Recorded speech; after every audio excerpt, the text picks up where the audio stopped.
Allah kita langsung saja sholat tarawih setelah Pak Ustadz menyampaikan ceramahnya. Jadi kita tidak menunggu, langsung saja langsung tarawih.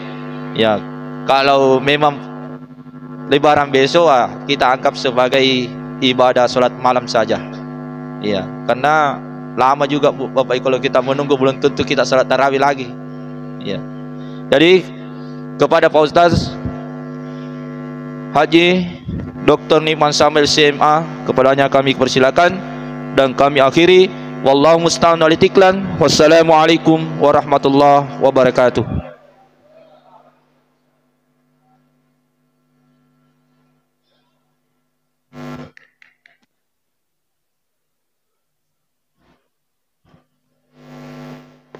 Bismillahirrahmanirrahim. Assalamualaikum warahmatullahi wabarakatuh.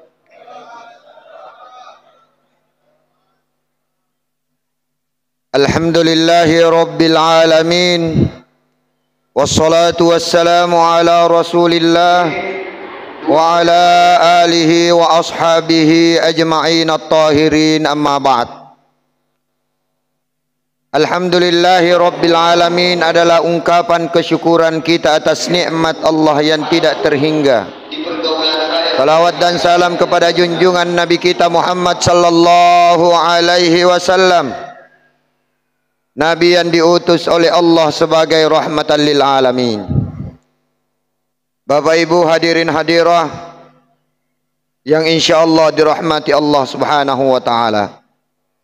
Dalam kesempatan ini saya hanya ingin menyampaikan dua hal. Tadi saya ikuti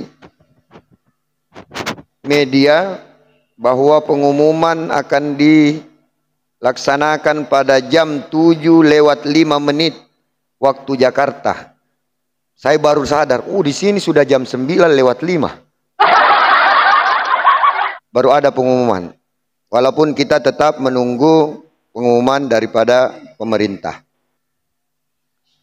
Kalau misalnya insya Allah besok tetap berpuasa, alhamdulillah. Semua tadi yang disampaikan Pak Ustadz yang bawa buka puasa silahkan bawa. Kalau tidak jadi pagi-pagi bawa cepat. Kita makan. Intinya insya Allah malam ini kita akan tetap lanjutkan langsung dengan sholat tarawih, langsung dengan sholat witir. Yang pertama yang ingin saya sampaikan dari sholat yang akan kita lakukan nanti, kalau sekiranya hari Idul Fitri jatuh di hari Sabtu, maka insya Allah sholat yang kita lakukan sebentar masih tergolong sholat tarawih. Kalau sekiranya pemerintah mengumumkan bahwa sholat Idul Fitri jatuh di hari Jumat, maka salat tarawih kita yang kita lakukan sebentar, Allah Maha tahu jika kita ikhlas dalam melakukan satu ibadah dan ibadah itu bukan di waktu yang terlarang, maka tidak akan pernah sia-sia ibadah yang kita lakukan, insya Allah. Apalagi di belakangnya ada salat witir yang jelas-jelas dianjurkan. Jadi tidak usah khawatir. Misalnya kita sebentar selesai salat tarawih, tiba-tiba ada pengumumannya hari Jumat besok Lebaran. Yang masalah bagi ibu-ibu burasnya belum jadi juga. Tapi kalau masalah sholat, tidak usah khawatirkan. Allah Maha tahu akan keikhlasan. Jika kita beribadah ikhlas karena Allah, maka ibadah yang kita lakukan tidak akan pernah sia-sia di sisi Allah Subhanahu wa taala.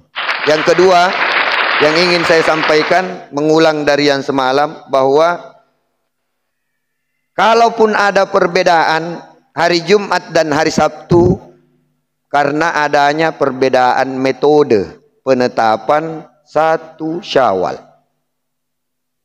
Kalau yang selama ini mereka yang mengikuti metode yang pertama yang di hari Jumat, maka haram hukum bagi mereka untuk puasa di hari Jumat. Kalau selama ini yang kita ikuti adalah metode daripada pemerintah, maka nanti kita haram berpuasa di hari Sabtu. Singkat simpel saja. Kalau selama ini kita mengikuti metodenya yang pertama di hari Jumat. Kelompok yang pertama berarti mereka sudah haram berpuasa di 1 Syawal di hari Jumat. Tapi kalau selama ini kita mengikuti metode dan pemerintah, dalam hal ini pemerintah, maka yang haram bagi kita adalah berpuasa di 1 Syawal, yaitu di hari Sabtu. Ya. Jadi tidak perlu lagi kita perdebatkan. Yang mau mengikuti metode, kalau memang selama ini dia mengikuti metode yang pertama, silahkan. Kalau yang selama ini dia tetap mengikuti apa yang disampaikan pemerintah, silahkan. Jadi tetap saling menghormati, tetap saling menghargai. Kemudian poin berikutnya, saya coba sekedar mengingatkan yang tadi malam. Ingat beberapa yang dianjurkan dalam agama kita di hari raya Idul Fitri. Mandi sunnah Idul Fitri, memakai pakaian yang terbaik dan yang terbersih, tidak mesti terbaru. Kemudian yang ketiga, dianjurkan untuk makan sebelum berangkat ke tempat sholat, baik itu makanan. Satenya sudah jadi, Bu? Oh, belum. Sebentar, kalau ada pengumuman jam 9:05, tancap langsung. Bikin ininya, bikin contohnya. Atau sesuai yang dianjurkan Rasulullah, yang dicontohkan kepada kita, makan kurma dengan ganjil. Kemudian yang keempat, bertakbir dari rumah sampai ke tempat di mana kita sholat Idul Fitri. Kemudian yang kelima, memilih 2 jalan yang berbeda, satu untuk ketika kita berangkat dan satu untuk ketika kita pulang. Dan yang keenam, masih banyak anjuran yang lain, tapi kita cukupkan di 6. Mudah-mudahan keenam-enamnya bisa kita lakukan. Jika kita saling bertemu, bersalaman, saling mendoakan, taqabbalallahu minna wa minka, atau taqabbalallahu minna wa minkum. Ini 2 penyampaian yang ingin saya sampaikan di malam ini. Dan yang terakhir, sekali lagi terima kasih banyak kepada umumnya jamaah Masjid Babus Salam, dan terkhusus kepada segenap pengurus Masjid Babus Salam. Dan saya mohon maaf kembali, mohon maaf yang sebesar-besarnya jika baik ketika saya berdiri membawakan ceramah tarwih ataupun di kajian subuh, ataupun di pergaulan saya sehari-hari ada yang tidak berkenan, mohon dimaafkan. Saling memaafkan, dan mudah-mudahan kita sama-sama berdoa semoga semua amal ibadah kita diterima Allah. Hadanallahu wa iyyakum ajma'in. Wassalamualaikum warahmatullahi wabarakatuh.